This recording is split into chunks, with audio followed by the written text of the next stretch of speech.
안녕하십니까. 로봇 시대와 인간의 일을 시작을 해볼게요. 이 지문 그냥 설명문이고요. 그냥 비문학 풀듯이 보고 일단은 내용 이해만 하면 되는 글이기 때문에 뭐 부담 없이 그냥 읽고 그냥 외우시기만 하면 됩니다. 자, 봅시다. 자, 로봇 시대와 인간의 일 처음 부분이죠. 21세기 들어 일자리 구조에 근본적인 바람이 불어오고 있다. 증기기관의 발명으로 시작된 18세기 산업혁명이 제1의 기계시대를 열었다면 디지털과 컴퓨터 기술은 제2의 기계시대를 만들고 있다라고 합니다. 그래서 이제 뭐냐면요, 화제 제시를 한 겁니다. 맨 처음에 일자리 구조에 근본적인 바람이 불어오고 있다. 이 소리가 뭡니까? 일자리 구조가 개편이 된다는 소리죠. 씁시다. 그래서 화제 제시, 일자리 구조의 변화. 이게 화제를 제시한 겁니다. 이거 왜 삐뚤게 됐냐?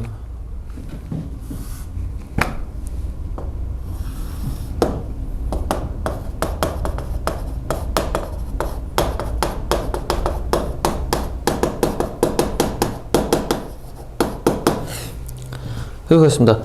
증기기관의 발명으로 시작된 18세기 산업혁명이 이거 했고 쭉 했다. 그래서 제2의 기계시대를 만들고 있다.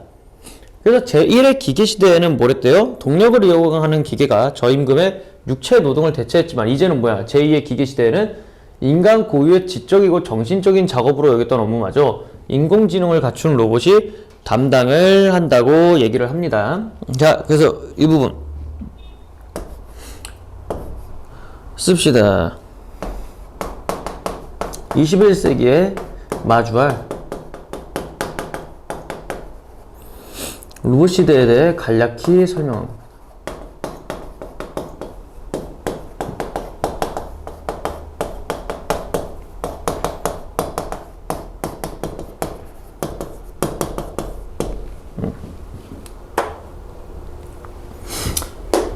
자, 넘어갈게요.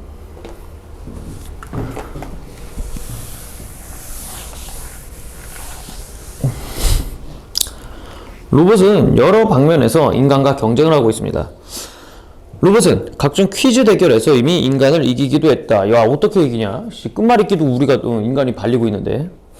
자, 그래서 기계 학습 기능을 갖춘 인공지능 로봇은 학습이나 프로그래밍 되어 있지 않은 상태에서 시행착오를 거치며 스스로를 학습함으로써 사람보다 뛰어난 과업 수행 능력을 보여준다라고 얘기를 하죠. 그러니까 이제 로봇에 대해서 계속 얘기를 하고 있는 부분입니다. 자, 어디? 여기서부터 그냥 괄호를 쳐놓으세요. 쭉 할 겁니다. 그래서 운전자 없이 장거리 운행을 하는 자율주행차, 각종 산업 현장에서 인간보다 높은 생산성을 보이는 로봇, 재난구조 로봇, 군사 로봇 등이 등장하였다. 드론은 무인 공중 배달의 가능성을 열어 보이고 있다. 그러나 이러한 것들은 숨가쁜 변화의 일부에 지나지 않는다. 편리하면서도 강력한 신기술이 개발되면 결국 그동안 해당 업무를 수행해온 사람들은 일자리를 빼앗길 운명에 처한다라고 얘기를 하고 있습니다. 결국에는 그러나 이전까지는 장점만 얘기를 했었죠. 여기까지는 뭐야? 씁시다. 그래서 배달의 가능성을 열어보이고 있다까지 괄호를 닫으세요. 이 부분 뭐냐면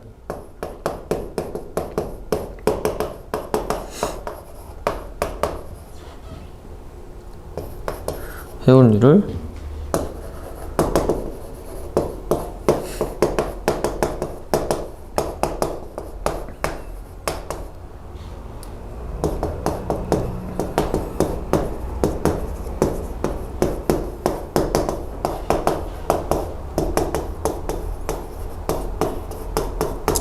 참고로 요 흥미유발 있죠. 사례를 제시하여 흥미유발 같은 경우는 외워두세요. 왜냐면은 다른 데서도 쓰는 방식입니다. 흥미 유발하는 이유는 뭐예요? 주의 집중시키려고 하는 거겠죠. 그리고 글에 더 집중을 할 수 있도록. 하지만 그러나 붙어 있죠. 그러나 같은 거 나오면 세모치라고 했죠. 그러나 나오면서 뭐 나와요? 뒤에 이 부분 있죠. 여기 이 부분은 뭡니까? 이제 문제점을 이제 언급을 할 겁니다. 글쓴이가 전망하는, 여기다 쓸까?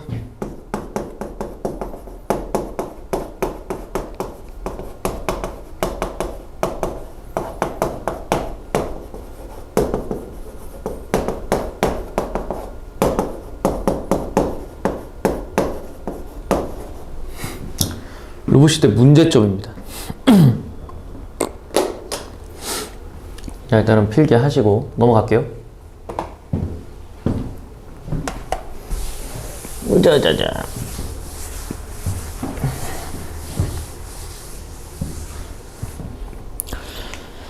자, 처음은 끝났고 이제 중간 부분입니다. 제2의 기계 시대에는 그동안 인간만이 할 수 있었던 지식 기반 업무도 상당 부분 로봇에 의해 대체된다고 합니다. 그래서 이제 뭐야? 로봇이 점점 인간의 사고라는 영역까지 이제 들어온다는 소리예요. 큰일 났어. 이제 우리 생각 안 하고 살아도 돼. 로봇이 다 해줘. 그러니까 뭐야? 우리는 먹고 살 일이 점점 더 희박해지는 거죠. 로봇이 복잡한 계산 업무를 대신하는 수준을 넘어서서 사람만의 영역이었던 인지적 판단이나 고도의 지적이고 정신적인 업무마저 넘보기 시작했다고 합니다. 3차 산업이라고 불리는 서비스업 가운데 부가가치와 전문성이 높은 영역도 로봇과의 경쟁에 직면했다고 합니다. 기자, 의사, 약사, 변호사, 회계사, 세무사, 교수 등의 전문 직종도 예외가 아닙니다. 왜냐면은 이제 뭐 사람 몸 스캔하면은 알아서 진단해줘 버리잖아요. 요즘은 그 뭐냐 로봇이. 그래서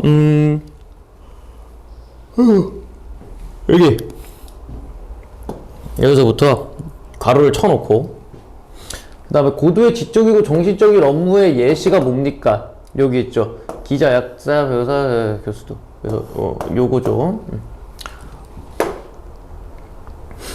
직종도 예외가 아니다. 그래서 재교육을 받고 새로운 기기나 기술, 서비스 방법을 익히는 것만으로도 예전에는 충분히 경쟁력을 유지할 수 있었지만 이제는 그렇지가 않다라고 합니다. 경쟁 상황과 시장 조건이 근본적으로 달라졌기 때문이다. 그래서 여기까지가 괄호 다 되세요. 어디 갔어? 때문이다까지. 예시 전까지. 그래서 여기가 뭐냐?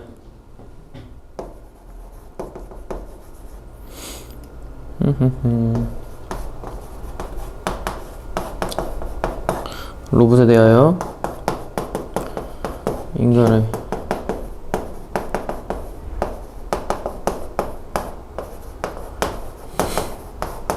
점차 약화되고 있습니다.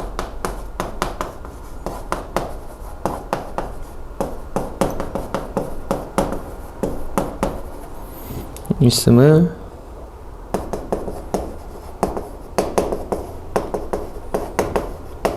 설명하여 문제의 심각성.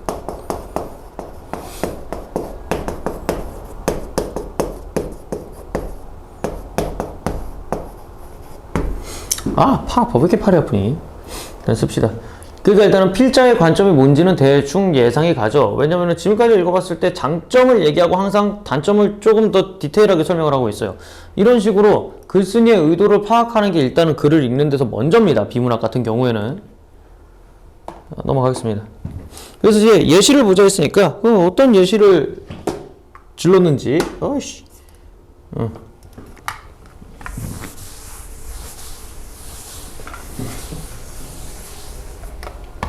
봅시다.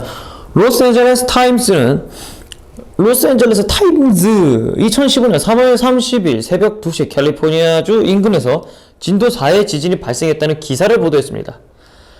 지진 발생에서 기사의 보도까지 걸린 시간은 단 5분밖에 안 됐대요. 이는 작성자가 사람이 아니라 퀘이크봇이라는 기사 작성 로봇이었기 때문에 가능했답니다. 그러니까 이제 기사를 작성하는 것도 로봇이 인공지능으로 알고리즘으로 대체를 해서 기사를 써버린다는 거죠. 사람이 쓴 것처럼. 지진, 스포츠 경기 결과, 증권 시황에 대한 보도처럼 데이터를 활용해야 하는 보도는 점점 로봇의 일이 되고 있고요. 기사 작성 로봇은 이미 AP통신 등 뉴스의 언론기관에서 수많은 기사를 작성하고 있다고 합니다. 그러니까 이미 기사 쪽은요 넘어간 지 오래라고 합니다. 사람이 아니라 그냥 기계가 쓸 수도 있대요. 심지어 뭐도? 요즘은 그림도 인공지능으로 다 그리고 그 다음에 음악도 편곡도 다 인공지능이 할 수 있다라고 해요. 그래서 미리 걔가 한 거를 사람이 디테일 있게 조금씩만 바꿔주면 된다라고 합니다. 그러니까 이제 창작까지 로봇이 하는 거죠. 봅시다. 그래서 여기가 예시예요. 예시. 요게 이 부분 다. 이 부분 쭉 해가지고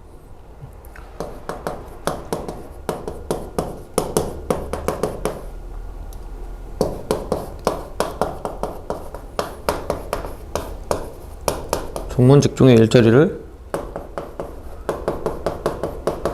로봇이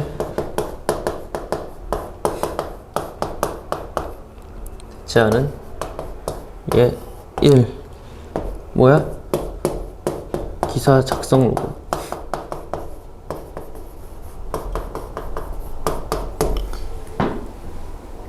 넘어갑니다.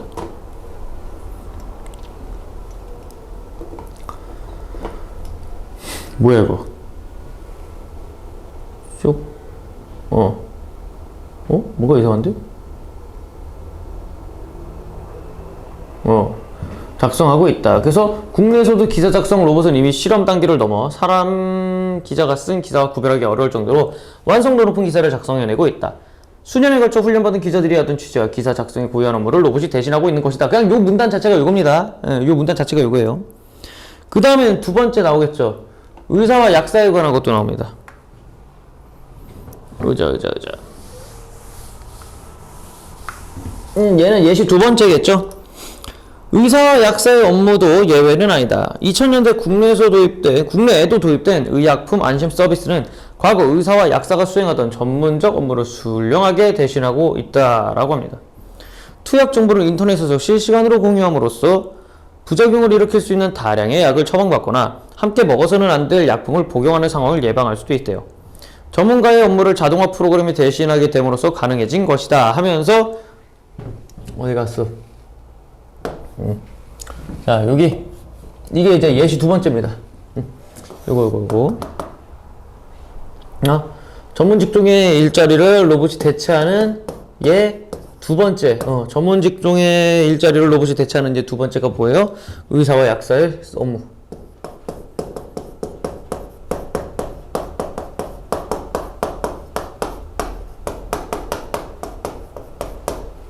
해가지고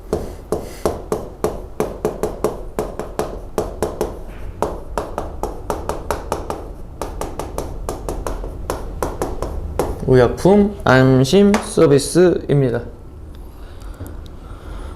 그동안 전문가들이 맡던 일을 로봇이 대체하는 현상은 광범위하게 나타나고 있다라고 하면서 이제 일부 직종에만 나타나는 게 아니라 어떻게 나타난다고? 너도 굶어 죽을 수 있다라고 지금 강조를 하는 겁니다. 여기 부분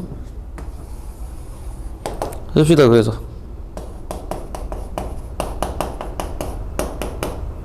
일자리 구조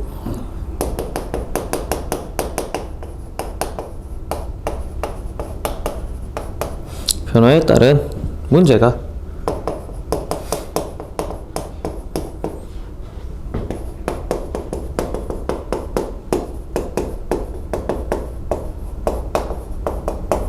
일부 직종에만 국한되어 있죠.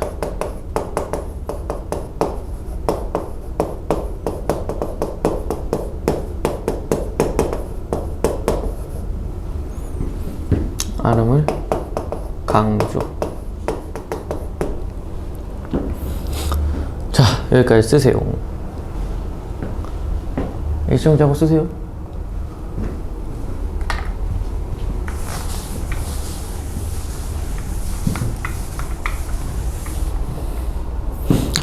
변화는 제조업 영역에서 서비스업 분야로 빠르게 이동하고 있다고 합니다. 그러니까 이제 3차 산업의 일자리까지도 문제가 된다라는 거죠.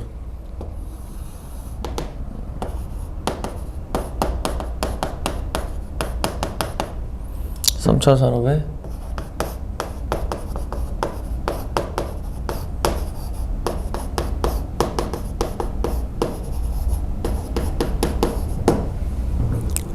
농업과 제조업에 이어 서비스업의 일자리마저 로봇에 내준 노동자들은 새로운 일자리를 얻게 될까 하면서 뭡니까? 질문하는 거죠. 자문자답이겠죠. 여기 왜 일자리를 얻게 될까?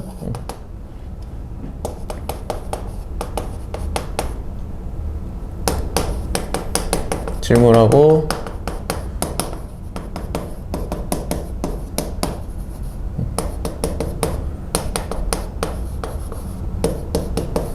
질문 답변으로 내용 전개하고 있습니다. 이제 뭐 이런 걸 할 수 있는가? 아니면 뭐 어디 갔어? 농업이 제조업을 다시 3차 산업 서비스에 대체한 것처럼 우리가 모르는 4차 산업이 인류를 예비해 있는가? 이 물음에 대해 낙관적으로 답하기 어려운 것이 현실이다라고 얘기를 하죠. 결국에는 그러면 요거는 뭡니까? 답변 형식으로 내용을 전개가 아니었죠.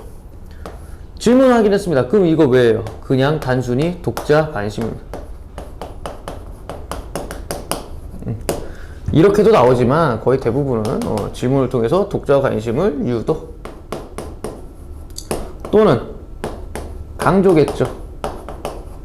관심을 유도하거나 강조하고 있는 겁니다. 왜? 우리 지금까지 이렇게 생각을 해봐야 된다고 지금 강조하는 거죠. 이 부분을. 그래서 지금 어때? 현재 사회 변화 속에서 4차 산업은 준비가 되어 있습니까? 안 되어 있다라는 거죠. 그래서 지금 보시면 우리가 맨날 빅데이터는 인공지능, AI, 4차 산업 왜 떠드는 거예요? 이거를 앞으로 우리 나라의 기술로 확보해가지고 나라 국력의 발전을 하자라고 얘기를 하는 겁니다. 왜? 이게 아직 대비가 안 돼 있으니까. 그래서 어디 갔어? 우리가 모르는 4차 산업의 인류를 그런 것이 현실이다.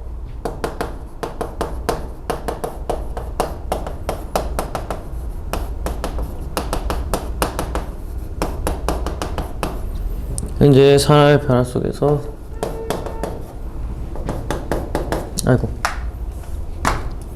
새로운 일자리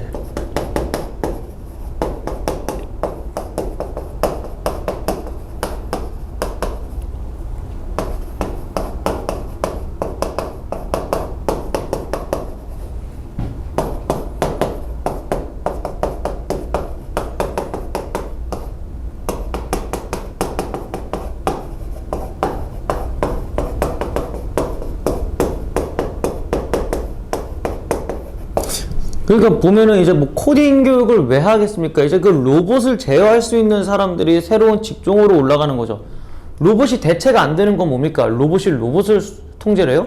사람이 로봇을 통제하겠죠. 그러니까 이제 로봇 위에 꼭대기에 서 있어야 되니까 그런 코딩하는 사람들이 몸값이 비싼 겁니다. 자, 넘어가자. 그래서 진짜로 네가 생각해도 이거는 너무 단순한데? 어떤 일이 단순하고 로봇이 대체가 가능하겠다라는 거는 무조건 뭡니까? 대체된다고 봐야 돼요. 선생이라는 가르치는 직업도 이제 그런 식으로 위협을 받았거든요. 근데 뭐가 터져서 코로나 터지면서 줌 수업을 하다 보니까 어때? 아직까지 이 교육의 영역은 비대면으로는 할 수가 없다라는 게 오히려 역설적으로 증명이 돼버린 상황이라서 어쨌든 간에 한계는 존재한다라는 거죠. 진짜로 만약에 로봇가 니들 가르친다 생각해봐. 니들이 알트탭하고 유튜브 하면은 그 로봇도 통제 못합니다. 자, 그 다음에 계속 읽어볼게요. 거대한 변화의 물결 속에서 미숙련 노동자들의 앞날은 더욱 암담하다는 거죠. 미숙련 노동자입니다. 숙련된 노동자들은 그래도 어느 정도는 쓸 수는 있겠죠. 하지만 완전히 신입들은 답이 없어요. 산업사회는 이들에게 단순 노무나 판매직 같은 제조업, 서비스업의 일자리를 제공했지만 앞으로 미숙련 노동자들은 로봇과 자동화에 밀려 평생 일자리를 갖지 못하는 재앙을 만날 수도 있다. 여기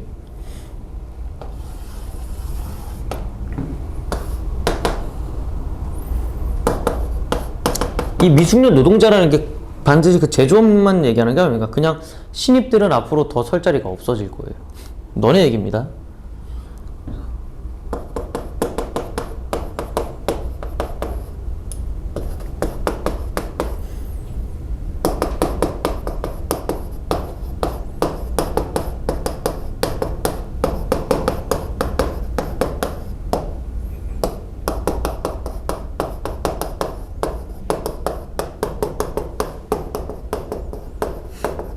그래서 부정적이고 매우 비관적으로 바라보고 있죠. 그러니까 일자리 전망이 앞으로도 안 좋아질 거라고 이 사람은 얘기를 하고 있는 겁니다. 근데 또 오히려 좋아질 것이다 라고 얘기하는 사람도 있습니다. 그래서 1차 산업 세계 1차 산업 터지고 기계 발명되고 공장 돌아가면서 사람들 다 죽었냐? 아니지 않냐? 이런 식으로 이제 얘기하는 사람도 있어요. 이것이 더 우리의 인류의 풍요로운 발전을 가져올 것이다 보려 얘기하는 사람도 있습니다. 하지만 일단은 우리 지문은 비관적이라는 거. 그렇다면 기술 변화에 따라 일자리가 감소하는 문제를 어떻게 바라봐야 할까? 두 가지 차원에서 생각해 볼 수 있다 하면서 이제 사회적 차원과 개인적 차원으로 나눌 겁니다. 자, 그래서 여기 사회적 차원에서는 사라지는 일자리보다 새로운 일자리를 더 만들어내면 된대요. 말이 쉽지. 그래서 사회적 차원에는 일자리의 총량을 늘려버리자라고 합니다. 도대체 어떻게 해? 하지만 개인에게 중요한 것은 사라지는 일자리보다 새로운 일자리가 더 많이 생길지에 대한 논의는 아니에요. 그럼 뭐야? 내 일자리가 사라지는 게 문제죠. 그런 것은 경제학자나 정책 기획자에게 중요한 문제지 개인의 관심사는 아닐 수 있다. 그래서 개인에게는 그래서 어디서 개인들에게는 이라는 말은 다음에 있네. 어쨌든 사회적 차원의 관점입니다. 그래서 여기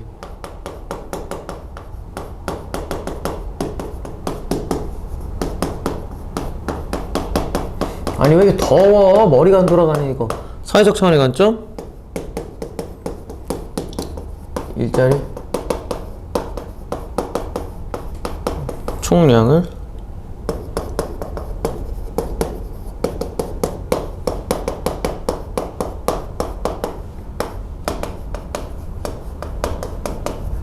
초점을 맞추는 겁니다.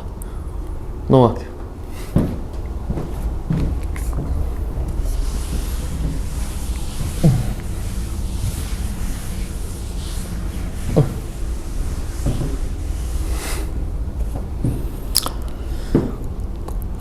그 다음에 개인들에게는 아니씨 어디 갔어 이거. 개인들에게는 이거 어디 갔어. 여기 있다.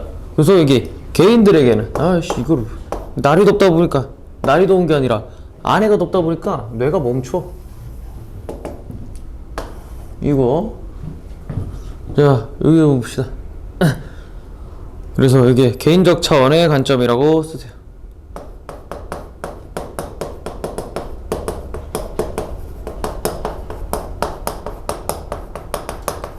개인적 차원의 관점.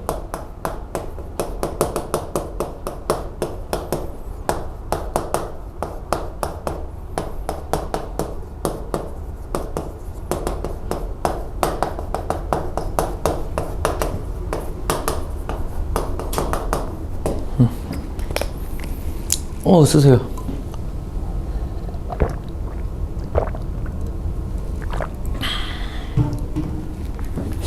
건조해. 가습기 사야겠어.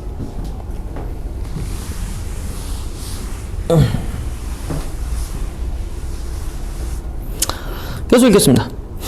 그러면은 로봇이 일자리를 없애더라도 생산성이 높아지고 그 덕분에 사회 전체적으로 부가가치가 늘어나면 역소득세나 기본소득의 도입 또는 사회복지 확대와 같은 재분배 방법을 동원해서 사람들이 일은 덜하면서도 소비와 여가는 더 많이 누릴 수 있다는 것이 로봇 문명을 낙관하는 사람들의 생각이다. 이게 아까 내가 얘기한 거예요. 긍정적인 사람도 있다니까요. 하지만 일자리 없이 안락함을 누리는 삶이 과연 더 행복할지는 의문이다. 졸라 좋을 것 같은데 일 안 하고 안락하게 살면은? 노동은 자존감을 높이고 정체성을 지키게 하는 등 사람의 정신건강에 갖는 의미가 지대하다라고 합니다. 그래서 여기서 보시면 근데 솔직히 생각을 해봐라. 아무도 일을 안 하려고 하면은 그게 맞을까? 잘 돌아갈까요? 그래서 이 부분 어디 갔어? 하지만 일자리 없이 여기서 하지만 일자리 없이 좀 있을까? 그래서 사회 중요한 과제이다. 여기까지 괄호를 닫는데요. 중간에 이거를 뒤져 노동은 자존감을 높이고 정체성을 지키게 하는 등 정신과 내가 봤을 때 이거 맞습니다. 진짜 일을 하는 사람과 안 하는 사람의 정신 상태는요 매우 확연하게 차이가 납니다. 백수 새끼들 한 몇 마리 백수 새끼들 이 아니라 모든 공익이 그렇지는 않지만 대다수의 공익 근무요원을 다녀온 사람과 그 다음에 현역 판정을 받아가지고 현역을 갔다 온 사람들의 일하는 태도가 확실하게 다릅니다. 그러니까 이게 100% 그런 건 아니에요. 근데 대다수의 이제 사람들이 왜냐면은 경험을 겪었냐 안 겪었냐 힘듦을 겪었냐 안 겪었나거든요. 근데 지금 이거랑 무슨 소리냐, 일을 함으로써 자신의 능력을 인정을 받고 그러면서 이제 더욱더 이제 더 높은 곳으로 향하려는, 그러니까 사람들에게 인정을 받는 거죠. 일을 함으로써. 그래서 자기 개발을 꾸준히 하고 계속해서 나아가려고 하는데 일을 안 한다고 생각해봐. 누가 나를 알아줘? 내 능력이 어느지 뭘 알아? 그러니까 이 노동이 니들한테는 공부인 거고 어른들한테는 일인 거예요. 공부를 통해서 능력을 인정받고 노동을 통해서 능력을 인정받고 그거에 따른 보수가 뭐야? 너네는 성적이고 우리는 돈인 거지. 어쨌든 간에 이런 거는 필요하다라는 거예요. 그래서 여기 보시면은 글쓴이가 생각하는 노동의 가치입니다.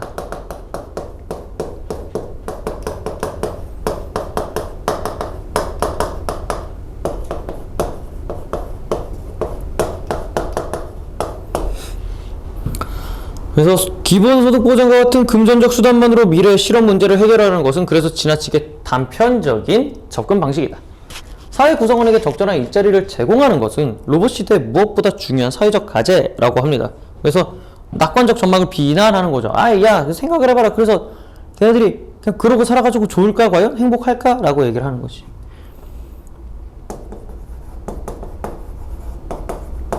근데 실제로 신기한 게 일을 딱 일주일만 쉬잖아요? 그러면 일하고 싶어집니다. 왜냐면 이제 돈도 슬슬 떨어지고요.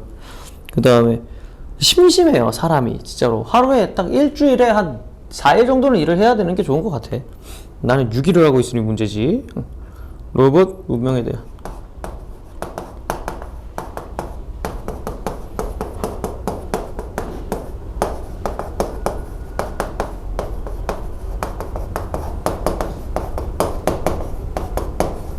낙관적 전망을 비판함이라고 보세요. 예, 얼마 안 남았습니다. 아우, 빨리 끄고 싶다. 저거 난방 너무 덥다.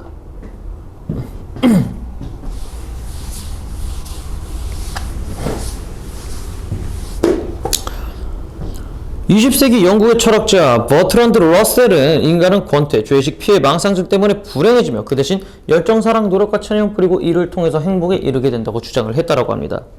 갑자기 이 사람 얘기를 왜 할까요? 이 사람 얘기 왜 해요?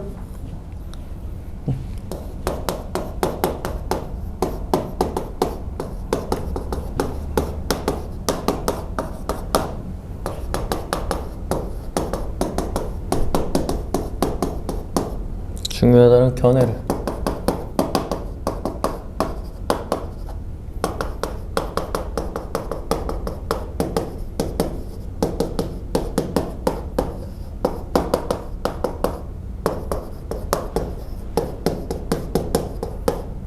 권위자의 말을 인용.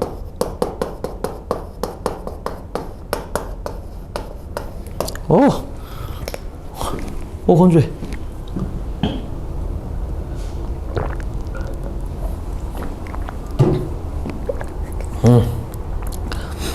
그래서 고된 노동은 힘들지만 적당한 일은 행복하고 보람있는 삶의 필수적인 요소라는 게 많은 현인들의 가르침이라고 얘기를 합니다. 로봇과 자동화의 시대에도 공동체의 안녕과 구성원의 행복을 위하여 적정한 일자리가 필요하다는 것은 명약관화하다. 명약관화, 또 이게 어디 갔어? 사자성어.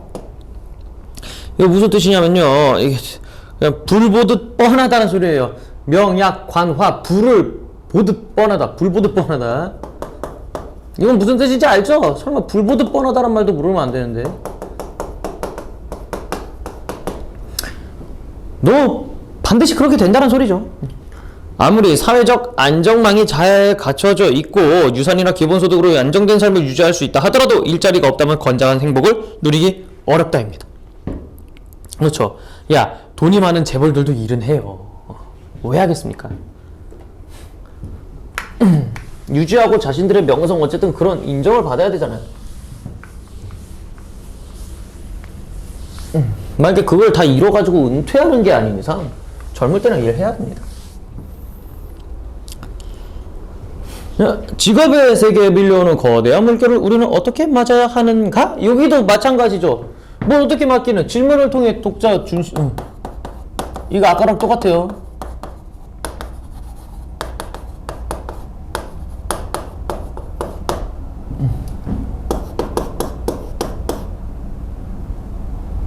독자 주의라기보다는 관심을 하자.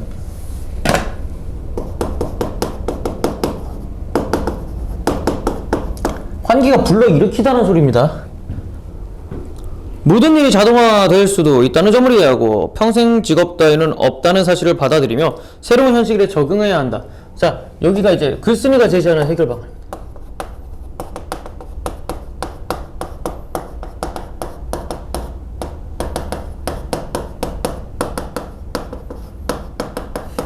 오히려 더워.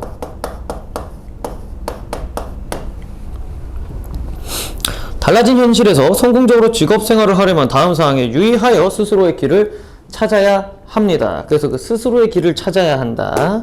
이 부분 어디 갔어? 그러니까 네 인생 네가 책임지란 소리입니다.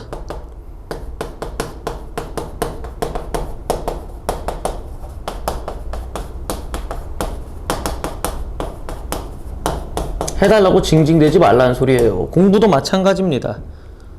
내가 줬으면은 여기서 더 뭘 어떻게 해줍니까? 외우고 이해하는 거는 너희 몫이에요. 나는 그거를 도와주는 사람일 뿐이지 내가 대신 시험 봐주진 않습니다. 아시겠죠? 그러니까 좀 노력 좀 하시라고요. 자, 넘겨봅시다. 그래서 첫 번째는 적극적으로 최신 기술을 수용하고 이를 통해 새로운 과제를 발견해내는 것이다. 적극적으로 최신 기술 수용하랍니다. 왜? 도태되니까요. 일자리 감소 문제 해결방.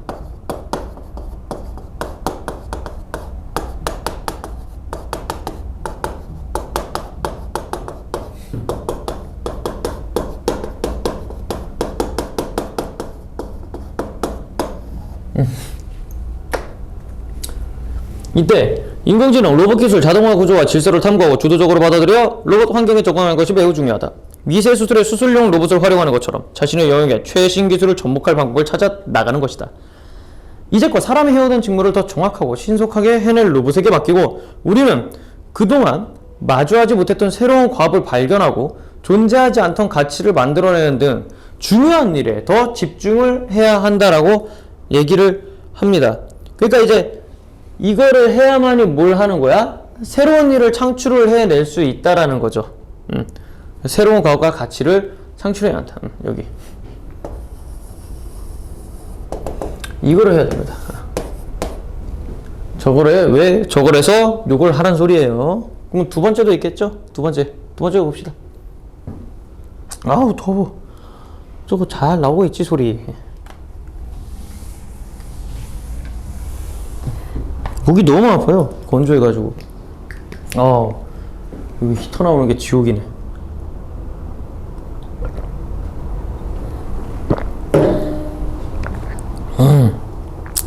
두 번째로 봅시다. 두 번째는 직업을 유지, 개선, 탐색하기 위한 지속적인 학습과 재교육이다.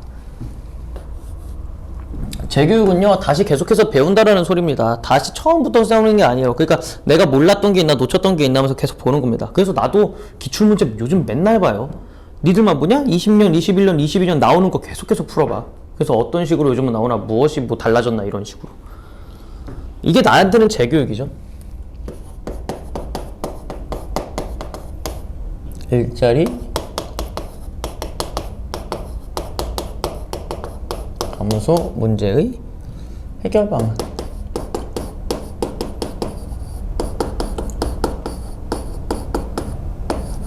두 번째죠.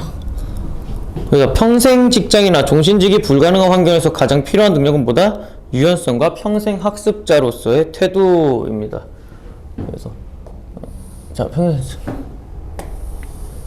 능력은 뭐야? 이거다. 아무리 자신의 직업 영역에서 최신 기술을 익히고 로봇을 능숙하게 다룰 수 있는 능력을 갖추더라도 곧 그보다 더 높은 수준의 기술적 변화에 직면할 수 있기 때문입니다. 이제껏 내가 알지 못하던 전혀 새로운 환경이 언제든지 닥쳐올 수 있다는 것을 유념하고 라는 소리가 뭐예요, 이거?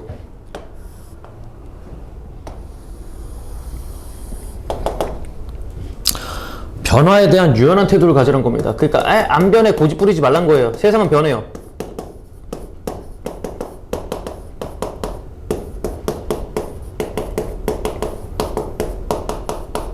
그 변화의 흐름을 감지를 못하고 계속해서 고집을 부리고 자기 혼자 안 변하니까 망하는 겁니다.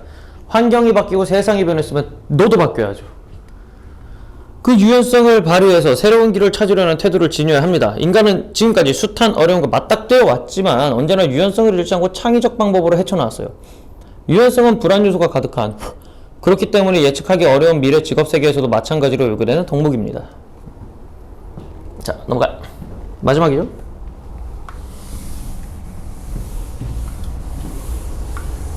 끝으로 주위에서 함께 일하고 싶어하는 덕성을 지닌 사람이 되는 것이다. 그렇죠. 사람이 거지 같으면요, 같이 일하기 싫어요. 그럼 뭐야? 잘리는 거야. 일자리 감소 문제의 해결 방안, 이거 매우 중요합니다.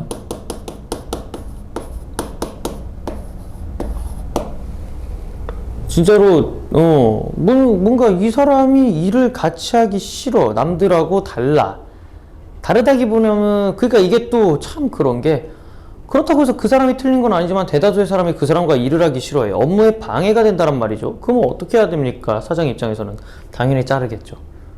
그렇기 때문에 자신의 그런 인품이나 덕성을 기르는 건 결국 진짜 본인 스스로가 하는 거죠. 그거를 또 중요하게 여긴 겁니다. 아무리 로봇이 득세하더라도 여전히 마지막 결정과 관리는 사람이 담당하게 된다. 함께 일하고 싶은 좋은 동료, 곧 인격을 갖춘 사람이 더욱 귀하고 중요해질 수밖에 없다. 라고 얘기하면서 끝이 납니다. 자, 얘는요, 한번, 정리를 좀 해주시기를 바랍니다. 이런 빈막 지문은요, 뭐, 뻔합니다. 나올 게. 왜냐면은, 안에 있는 내용을 가지고 물어보는 거기 때문에 우리 그냥 모의고사 비문학 풀지 풀면 되는데 좀 지문이 좀 길고요. 외워야 될 게 좀 많다라는 게 내신에서의 조금은 특징이죠. 그래서 평가 문제집 보면 엄청 자세하게 잘 나눠서 정리를 해놨어요. 그러면 그것 좀 노트에다가 옮겨 적으시면서 외워주시기 바랍니다. 눈으로 보지 마세요. 꼭 쓰면서 외우세요. 아시겠죠? 자, 나머지는 문제 풀어보시면 되겠습니다. 수고했습니다.